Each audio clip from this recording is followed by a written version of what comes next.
Hace algún tiempo escuché la historia de un libro publicado póstumamente. Su supuesto autor había fallecido y después salió a la venta el libro. Este hombre había sido un pizzero que nunca manifestó ningún interés real por la escritura, ni siquiera por la literatura. En su casa apenas había libros.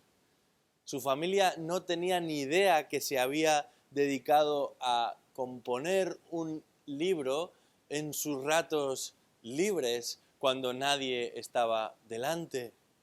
Pero resulta que la crítica confirmó que no solamente era un buen libro, sino muy buen libro, al punto que decidieron publicarlo y pronto se convirtió en un éxito de ventas. Pero a un especialista en literatura, cuando leyó la novela, no le encajaban algunas cosas. No entendía cómo una persona a la que no le gustaba leer y nunca había escrito más que algunas breves cartas, había sido capaz de escribir y de elaborar una trama tan compleja.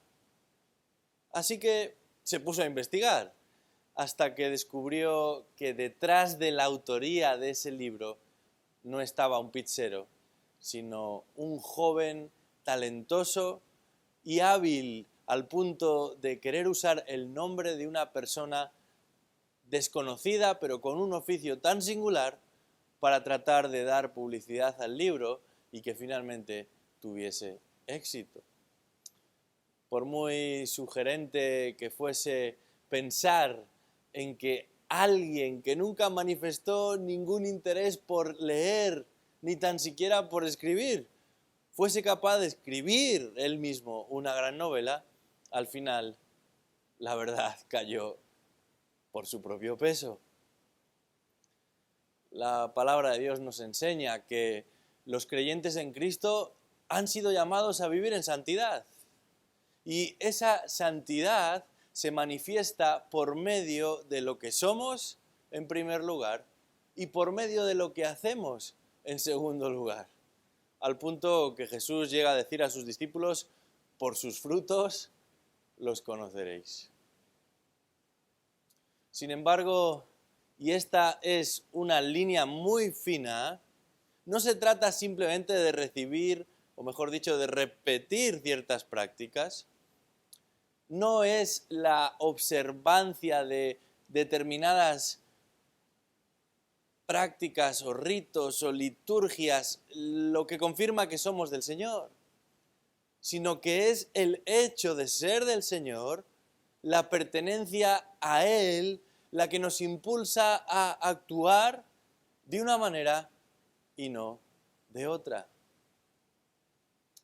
Os invito en esta mañana a abrir vuestras Biblias en el Evangelio de Mateo.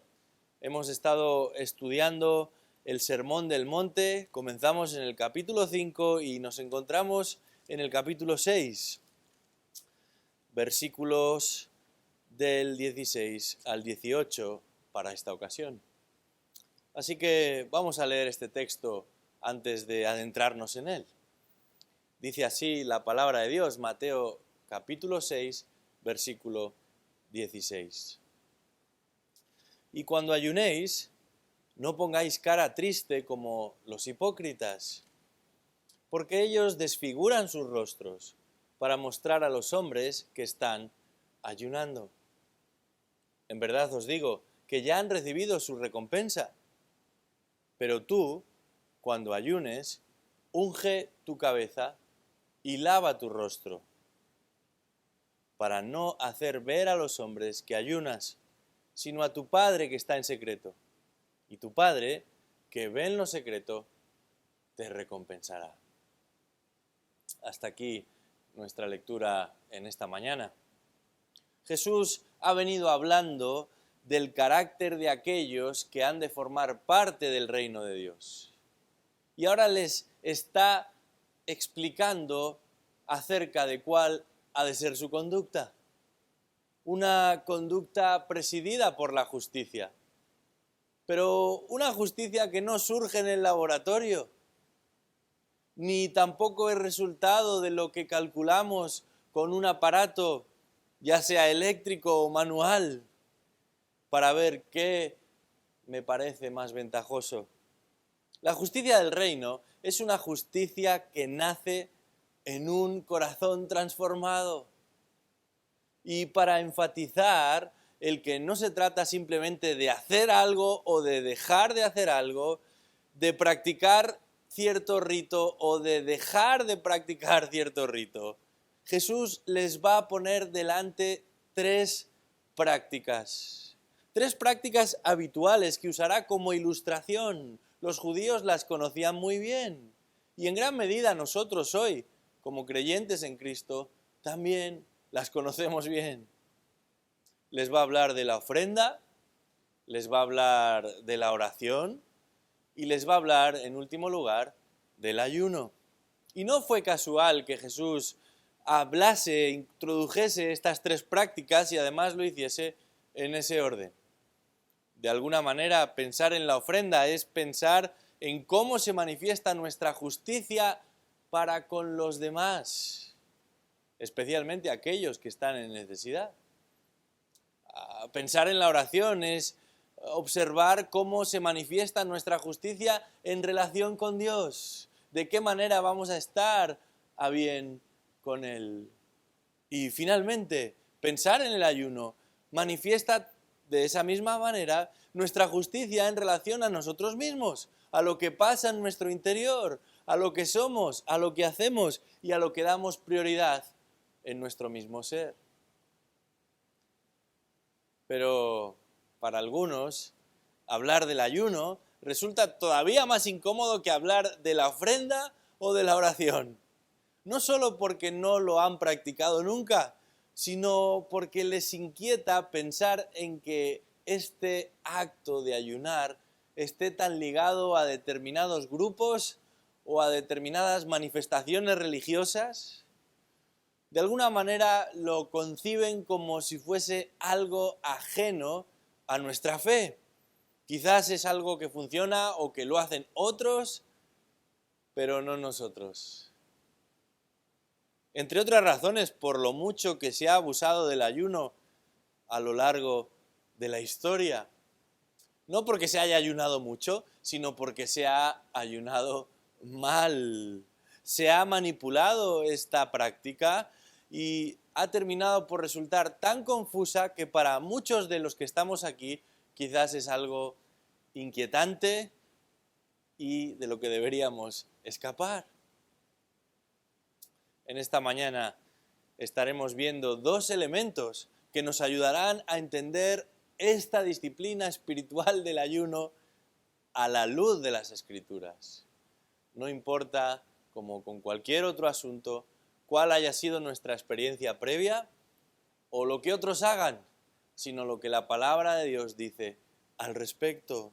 Y Jesús va a advertir a sus seguidores del peligro de que nuestras acciones, aún aparentemente aquellas que suenan o parecen o semejan ser espirituales, sean un medio para la atracción no de Dios ni de la gloria de Dios, sino de nosotros mismos. Así de atrevido es el ser humano, así de corrompido, así de egocéntrico, capaz de utilizar un medio para practicar la justicia como un instrumento para elevar el yo, para promoverse a uno mismo. De hecho, cuando nos acercamos a las páginas de la Escritura, nos damos cuenta de que el ser humano es capaz de llevar a cabo obras aparentemente espirituales precisamente con el fin equivocado. Inclusive no importa si en el proceso las personas tienen que mentir o tienen que robar, todo con un fin aparentemente espiritual. Podríamos ir por un momento al capítulo 5 de Hechos, en el contexto de una iglesia naciente, donde comienzan a surgir dificultades económicas para algunos y la reacción de los creyentes es de compartir de lo que ellos tienen. Y para ese fin algunos están dispuestos a vender incluso propiedades y repartir el dinero en aquellas necesidades urgentes. Un matrimonio, Ananías y Safira, han visto lo que otros han hecho y deciden sumarse a esa obra caritativa. Venden una propiedad y entregan parte del dinero. Y el problema no es que ofrendaran más o que ofrendaran menos. Nadie les había obligado a entregar nada. Pero estos dos quisieron parecer más generosos de lo que realmente eran. Y no tuvieron problema en mentir, en engañar, en manipular el escenario para quedar bien delante de los hombres. Y si leemos el texto, nos daremos cuenta de que las consecuencias fueron letales. ¿Qué diferencia la actitud de aquella pobre mujer que simplemente entregó una poquita cantidad de dinero, pero en esas monedas iba todo lo que tenía? Y Jesús enseña a sus discípulos y les dice, esa persona verdaderamente ha dado mucho. Esa persona sí que ha ofrendado mucho, porque finalmente no es la cantidad o la calidad de nuestro trabajo para con el Señor, sino el corazón que ponemos en ello. Y por supuesto que el corazón nos llevará a tratar de hacerlo lo mejor posible y en la medida de nuestras posibilidades a esforzarnos y a entregar lo máximo posible. Pero lo que la Biblia nos enseña es que la justicia que a Dios le interesa es la que surge del corazón, no la que se proyecta a través de un simple acto, mejor o peor, más elaborado o menos elaborado. En este caso, algunos habían convertido el ayuno en un escaparate para mostrar la espiritualidad que ellos querían proyectar. Y Jesús va a demandar a sus seguidores, antes que nada, con respecto a este asunto del ayuno, lo que podría ser, y de hecho es, el primer elemento que encontramos en el texto en esta mañana, al que podemos llamar la prudencia ante el ayuno. La prudencia ante el ayuno, versículo 16. Vamos a leerlo una vez más. Dice ahí, y cuando ayunéis, no pongáis cara triste como los hipócritas, porque ellos desfiguran sus rostros para mostrar a los hombres que están ayunando. En verdad os digo que ya han recibido su recompensa. Jesús pone delante de sus discípulos una señal de alerta. Normalmente sabemos que las señales de alerta se colocan en lugares donde previamente ha habido un accidente, ha habido un problema, ha habido una caída, ha habido alguna situación que obliga a tener cuidado en ese lugar. Pero si no nos fijamos en ella, si no le prestamos atención, su ejemplo habrá servido de muy poco y la señal absolutamente de nada. Jesús les dice en este texto, cuidado con no tener presente lo que otros han hecho mal. También con respecto al asunto del ayuno. Cuidado con no tener presente lo que otros han hecho o están haciendo mal.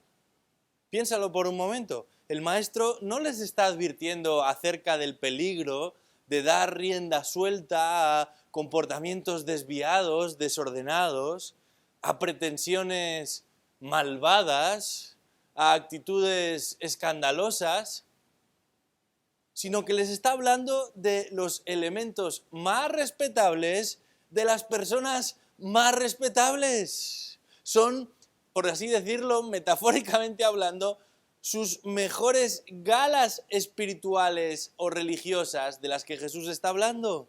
La muestra más evidente, más significativa de que son verdaderos religiosos es de lo que se está hablando aquí. Y esto, precisamente, es lo más preocupante de todo. Isaías lo explicó así en el capítulo 64, versículo 6 de su larga profecía.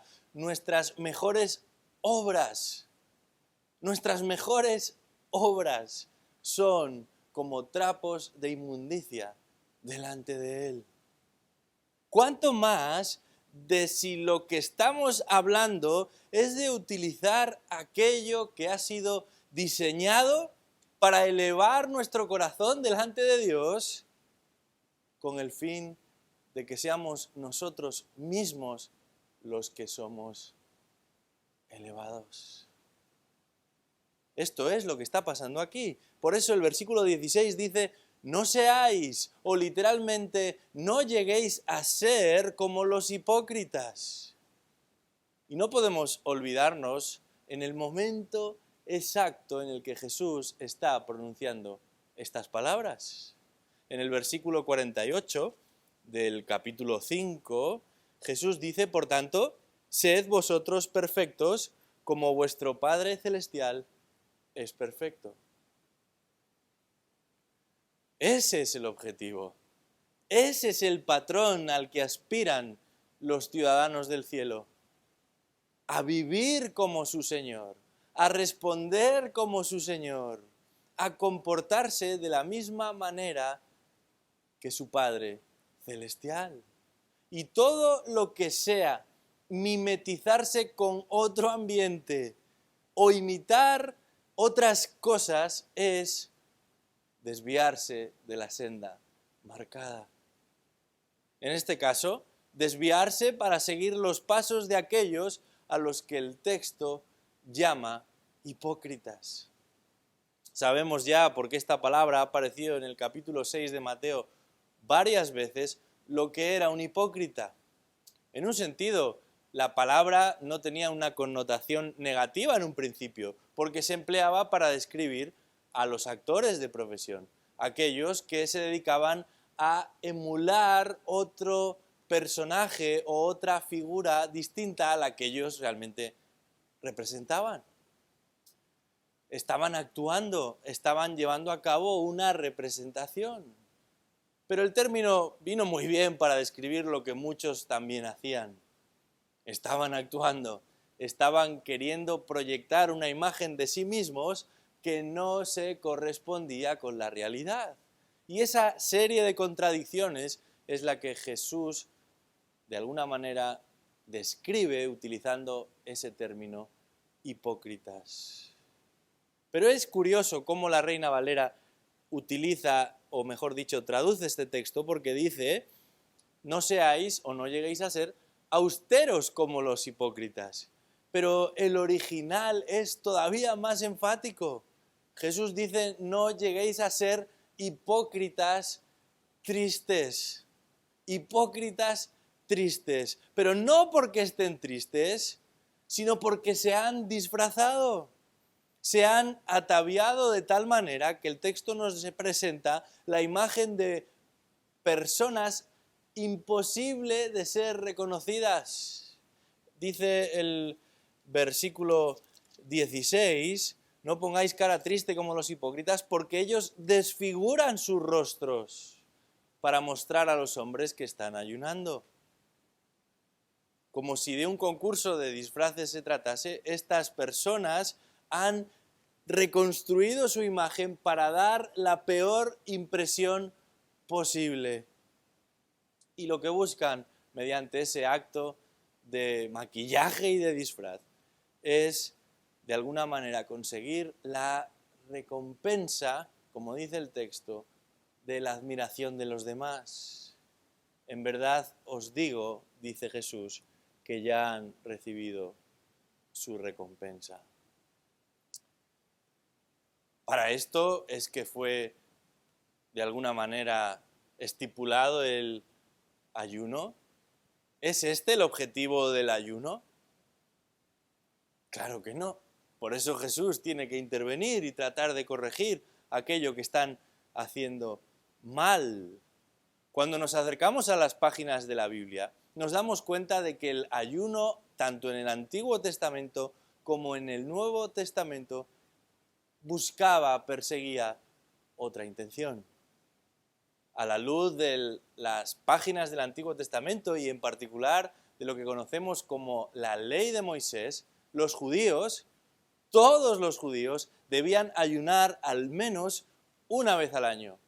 Y esa época se correspondía particularmente con lo que se llama el Día de la Expiación.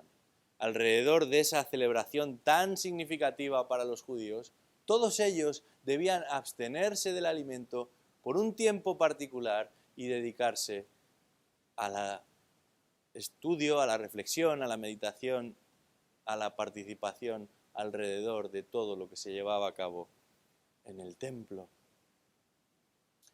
En ocasiones también podían repetir esa práctica del ayuno durante el año, pero ya no estaba tan regulado como lo que sucedía en el día de la expiación. Por ejemplo, si acudimos al libro de Esdras, nos encontramos con Esdras mismo, acompañado de una gran multitud que ayuna antes de emprender viaje de regreso a Jerusalén. En el libro de Nehemías observamos a una gran multitud de penitentes. En este caso, ayunan y confiesan sus pecados. Y esta precisamente, la de ayunar y confesar sus pecados, era la razón más repetida para practicar el ayuno. A veces por algunas horas, a veces por algunos días, en ocasiones hasta una semana. Nos encontramos con diferentes escenarios, pero en todos ellos hay algo que es común, y es que se trata de un tiempo específico, dedicado para humillarse delante de Dios, con el fin de darle prioridad a Dios. De alguna manera se trata de sintonizar cuerpo y alma para que ambos estén enfocados en Dios. Y para ello, ni aun algo tan importante y tan necesario como la comida debe interrumpir esa comunión íntima. No se trata de ninguna dieta, tampoco tiene que ver con lo que algunos llaman una huelga de hambre. El punto no es simplemente resistir lo máximo que uno pueda sin comer. Si el ayuno gira en torno al reloj o en torno al estómago, entonces tampoco estamos ayunando bien. No sé si has tenido alguna vez la imperiosa necesidad de terminar algo, una tarea o un trámite o una gestión. Es tan importante que no te detienes hasta que hayas llegado al final. Te sientas en la silla o acudes al lugar que corresponda y no sales de allí hasta que todo esté concluido. Y de una forma desconocida, por lo menos para mí, te olvidas de la comida, pero no solo de la comida, de todo lo demás, al punto que consideras que dejar lo que estás haciendo para hacer otra cosa o incluso comer sería una distracción, porque es que además ni siquiera te apetece, estás concentrado, tan concentrado que lo único que te interesa es terminar lo que estás haciendo. Y eso en ningún caso significa que has decidido no volver a comer más, simplemente que en ese momento y por ese tiempo tu mente y tu corazón están en otra cosa. Y cuando hablamos del ayuno, esa es la otra cosa. Eso es lo que tu mente y corazón están concentrados haciendo. Nada ni nadie sino la persona de Dios mismo. De manera que, lejos de ser una práctica pecaminosa o ni siquiera oscura, cuando nos acercamos a las páginas del Nuevo Testamento, nos damos cuenta de que el ayuno era una práctica habitual también entre los distintos personajes que ahí van apareciendo. Si Dios quiere, llegado el momento, alcanzaremos la cota de Mateo capítulo 9. Todavía estamos en el capítulo 6, pero cuando lleguemos ahí nos daremos cuenta de que hay un diálogo muy interesante entre los discípulos de Juan y el Señor Jesucristo mismo. Para entonces Juan había declarado y había proclamado a Jesús como el enviado de Dios, ese Cordero que quita el pecado del mundo. Y sin embargo, había ciertas prácticas que los discípulos de este mismo Juan, pues no entendían todavía. Así que se acercan a la persona de Jesús y le preguntan, ¿cómo es posible que hasta los fariseos ayunen y aún nosotros mismos ayunemos? Pero los discípulos que tú tienes no parecen tener ningún interés en esta práctica espiritual, sana, saludable, como es el ayuno.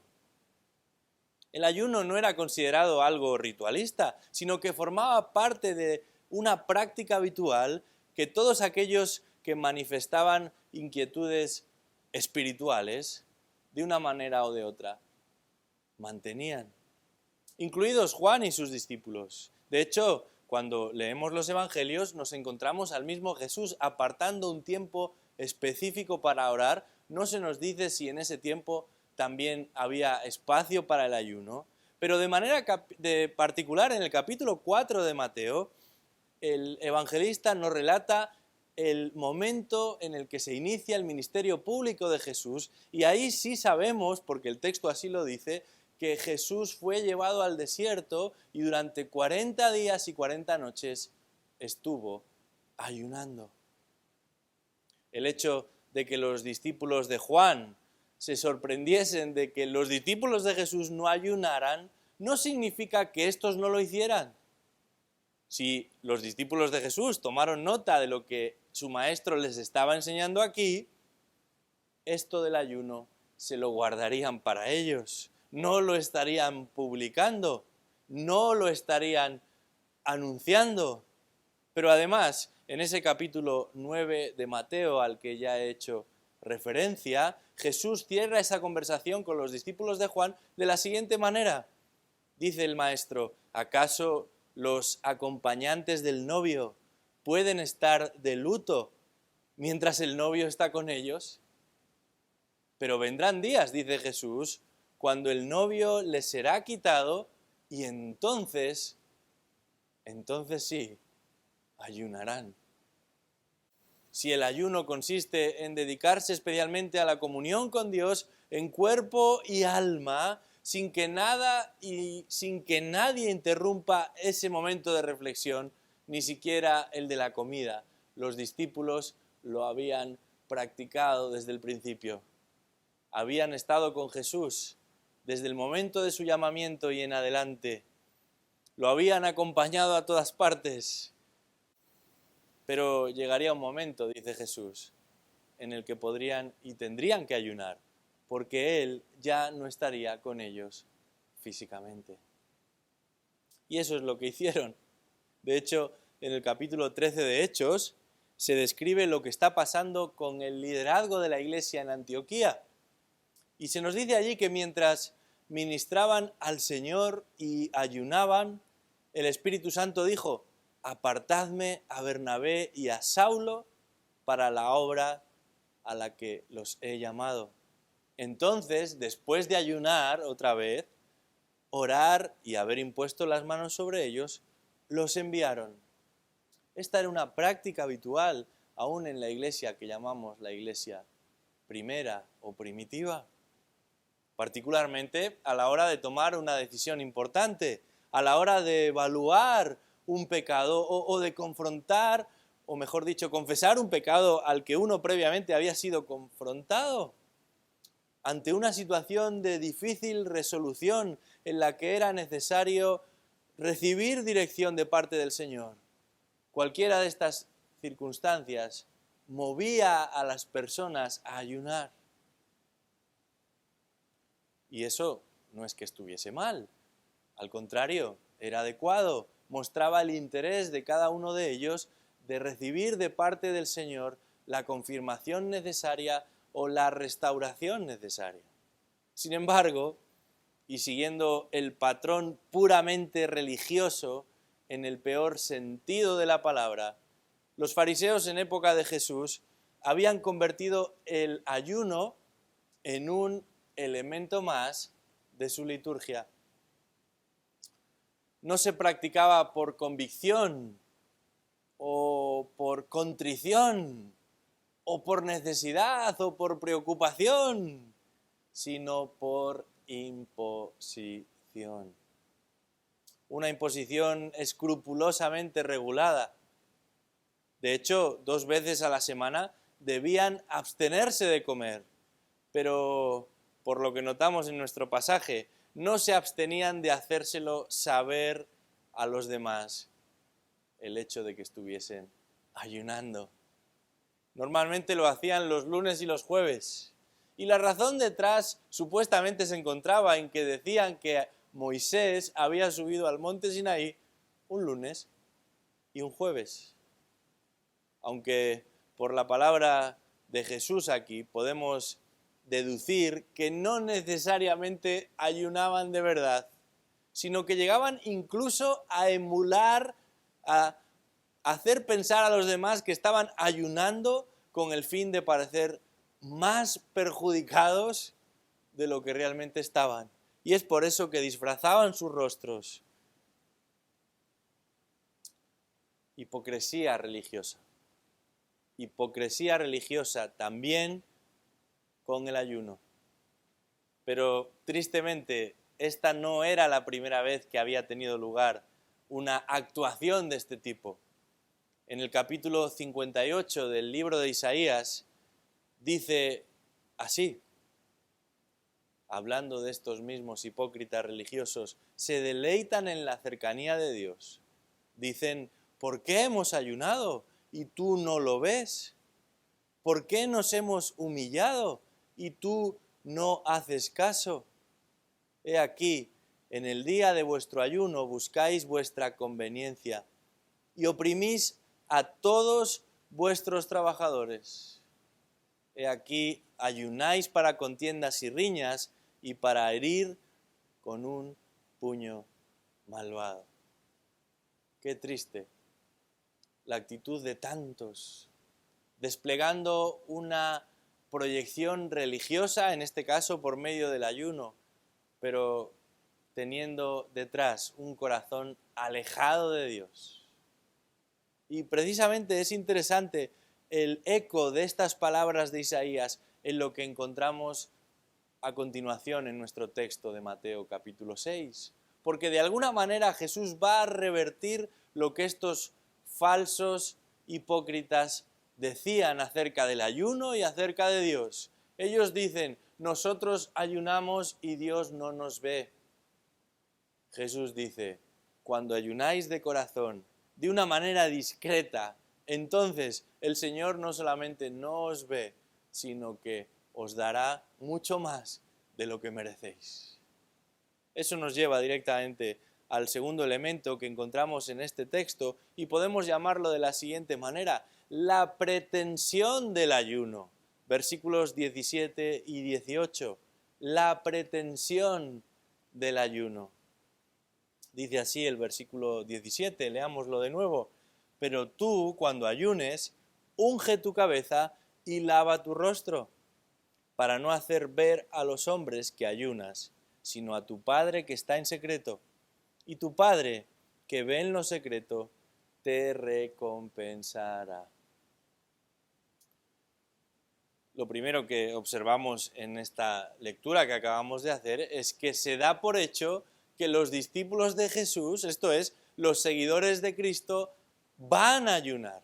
El texto dice, cuando ayunes, en el momento en el que ayunes. Y es que la cuestión no es el si van a ayunar o no, sino cómo van a ayunar los discípulos de Cristo. Porque el problema no es el ayuno, sino la motivación que hay detrás del ayuno. De la misma manera que no deberíamos dejar de ofrendar o de orar con la excusa de que así evitamos caer en la religiosidad, no deberíamos descuidar esta disciplina espiritual del ayuno. No vaya a ser que un día me vuelva hipócrita o me convierta en un fariseo. Es por eso que Jesús no desecha la práctica del ayuno, sino que la regula y les va a poner delante de la mesa ¿cuál ha de ser la pretensión del ayuno? ¿Cuál es la verdadera intención? ¿Por qué ayunamos? ¿Y cómo lo hacemos? ¿Qué debemos tener en cuenta a la hora de practicar el ayuno? Y es que el ayuno que la palabra de Dios propone es un acto de reconocimiento. Hemos dicho que el ayuno tiene que ver con, durante un tiempo específico, determinado, darle prioridad a Dios, aún incluso del alimento legítimo. Y lo primero que nos encontramos aquí es que el ayuno que Dios prescribe por medio de su Hijo es un ayuno invisible. Versículo 17, dice ahí, pero tú cuando ayunes, unge tu cabeza, lava tu rostro, para no hacer ver a los hombres que ayunas. Invisible, ayuno invisible, en el sentido de que se trata de una cuestión privada entre Dios y uno. Hace unos años, unos amigos nos sorprendieron con una fiesta de cumpleaños sorpresa para mi esposa. Y había unos cuantos invitados, entre ellos una pareja que estaba a dieta en ese momento. Así que cuando supieron que iba a haber algo de cena, decidieron retrasar su llegada con el fin de no llamar mucho la atención. El problema, como suele suceder en estos casos, es que la fiesta comenzó tarde. Cuando llegaron, estaban todavía colocando todos esos enseres y esas viandas que salían de la barbacoa encima de la mesa. Así que tuvieron que ir uno por uno explicando por qué no estaban comiendo mientras los demás estábamos disfrutando de la cena. Era muy evidente que no estaban participando de la comida. Y lo peor de todo es que al final no solo todos terminamos por saber que estaban a dieta, sino que todos terminaron por saber cuándo habían dejado la dieta. Jesús les dice que lo que deben hacer cuando ayunen es ungirse y lavarse. Y esto no tiene que ver con ninguna connotación religiosa, sino todo lo contrario. Se trataba de una preparación típica para celebrar una fiesta o acudir a cualquier acto significativo o especial.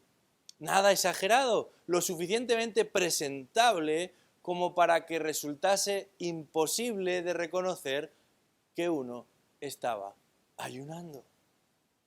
¿Te das cuenta que esta es justo la actitud contraria a la de los hipócritas que Jesús describía hace un momento?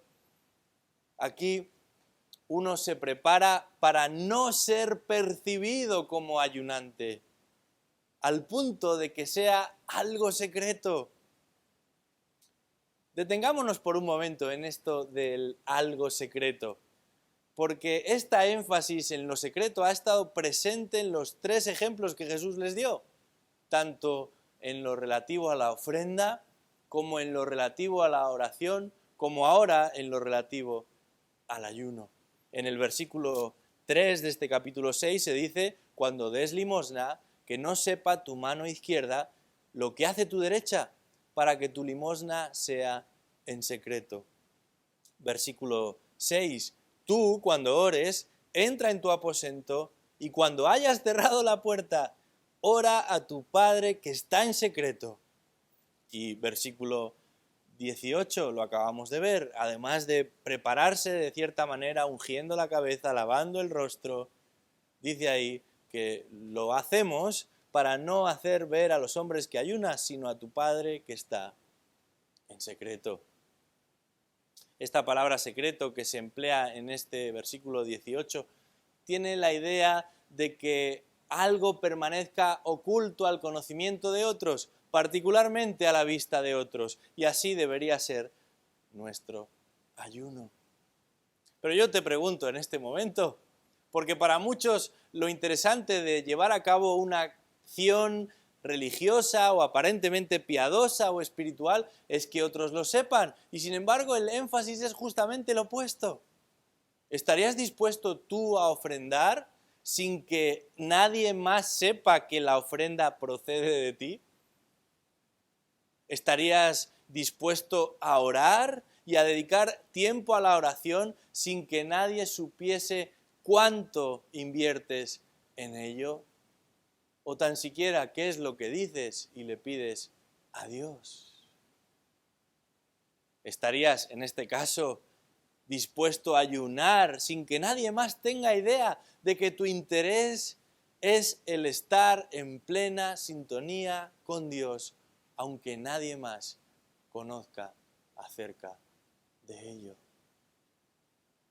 La vida cristiana tiene una dimensión pública, pero se forja en lo secreto del corazón. La religión, entendida como la ostentación de ciertas prácticas, la repetición pública y notoria de ciertos ritos, no tienen cabida en el reino de Dios y por tanto no tienen cabida en aquellos que son ciudadanos de ese reino. Por eso el ayuno, de practicarlo, ha de ser secreto. Y el que ve en lo secreto, dice el texto, te recompensará. Este término, esta palabra recompensa, todo lo que tiene que ver con ello, ha sido repetido muchas veces en estos versículos del capítulo 6. Hay muchas referencias a las recompensas, pero no por parte de nuestros semejantes, que es lo que persiguen los hipócritas. Dice el texto que de la misma forma que Dios pondría en evidencia a todos aquellos que quisieran engañarle por medio de usar prácticas religiosas, Dios mismo, dice su Hijo unigénito, recompensará a los que le buscan de lo profundo del corazón.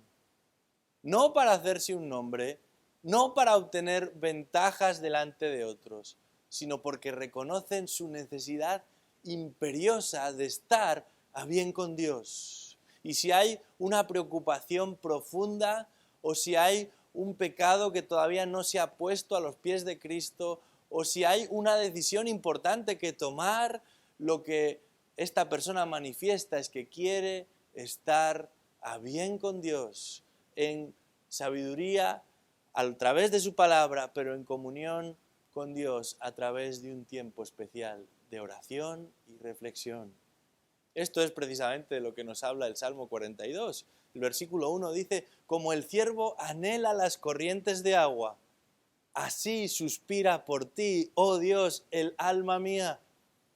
Mi alma tiene sed de Dios, del Dios viviente. ¿Cuándo vendré y me presentaré delante de Dios? Ese es el tipo de deseo que inclusive nos priva de sueño y nos quita el hambre. La prioridad es estar en la presencia de Dios. Esa es la motivación y Dios mismo es esa gran recompensa.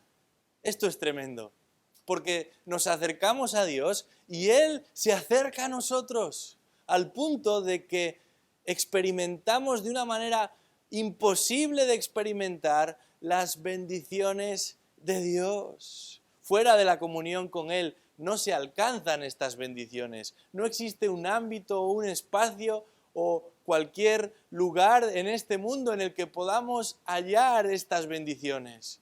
Solamente proceden de Él. Solamente nos las da Él.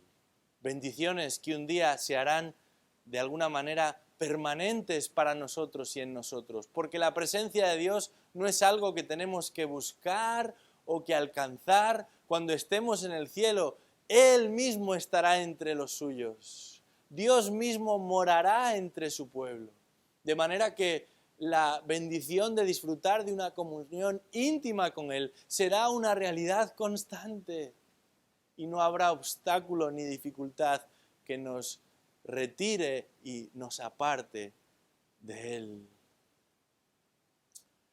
Hemos sido llamados a vivir una vida de piedad, una vida diferencial, pero no para ganarse el favor de otros, ni siquiera para obtener el favor de Dios. Estamos en el Sermón del Monte y Jesús habla y enseña acerca de su reino. y le recuerda que la entrada al reino de los cielos no depende ni de tus obras, ni de tus talentos, no responde a la idea que tú tengas de ti mismo, ni siquiera a lo bien que otros puedan pensar de ti. Y sin embargo, a pesar de que se trata de una obra de gracia, el ciudadano del cielo no busca la admiración de los hombres, sino la gloria de Dios, de aquel que le ha salvado, de aquel que le ha incorporado a su familia, de aquel que le ha introducido en el reino de su amado Hijo. Y es por eso que el súbdito del rey no persigue simplemente el respeto de los hombres, sino la justicia de Dios. El creyente no teme a los hombres, sino a Dios, al que es perfecto y recto en todos sus caminos.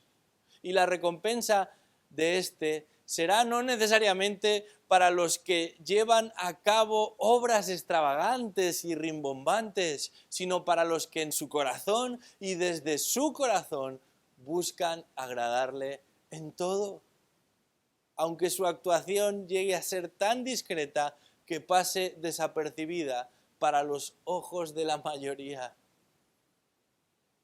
Dice el texto, tu Padre que ve en lo secreto te recompensará.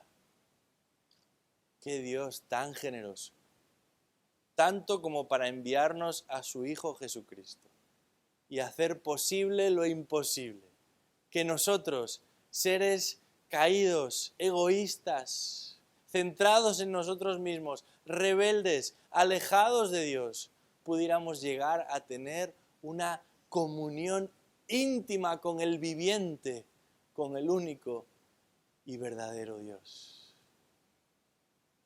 No perdamos el tiempo en ritos, no hagamos de ellos instrumentos para la autoelevación del yo, sino que utilicemos todo aquello que Dios nos da para que nuestra relación con Él sea fortalecida y estrechada. Y también, de alguna manera, podamos beneficiarnos de todo lo que Él está dispuesto a dar a los que le buscan, pero le buscan de corazón. Gracias a Dios por cómo Él cuida de sus hijos. Vamos a orar. Señor, en este día te alabamos, te damos las gracias y te pedimos que podamos disfrutar bien, aprovechar bien de estos recursos, la ofrenda, la oración, aún el ayuno cuando así sea necesario. Te pedimos que nos libres de llegar a ser o de venir a ser como aquellos hipócritas, a los que les importaba bien poco la relación contigo, más bien lo que les interesaba era la reacción de los que estaban alrededor. No permitas, Señor, que perdamos de vista la importancia de buscar relacionarnos contigo desde lo interior, desde lo privado, para que nuestra vida pública, después de haber estado en tu presencia, pueda tener resultados visibles y permanentes. Que se pueda decir de nosotros, esos son los que han estado con Jesús, como se decía de los discípulos. Pero no porque nos dedicamos a hacer actividades o prácticas visualmente llamativas necesariamente, sino porque mostramos y revelamos la piedad de aquellos que han sido regenerados y están convencidos de su llamamiento y por tanto desean obedecer a Dios en lo que dicen, en lo que hacen y aún en lo que piensan. Esta es nuestra oración para nosotros, Señor. Así lo pedimos en el nombre de Jesús. Amén.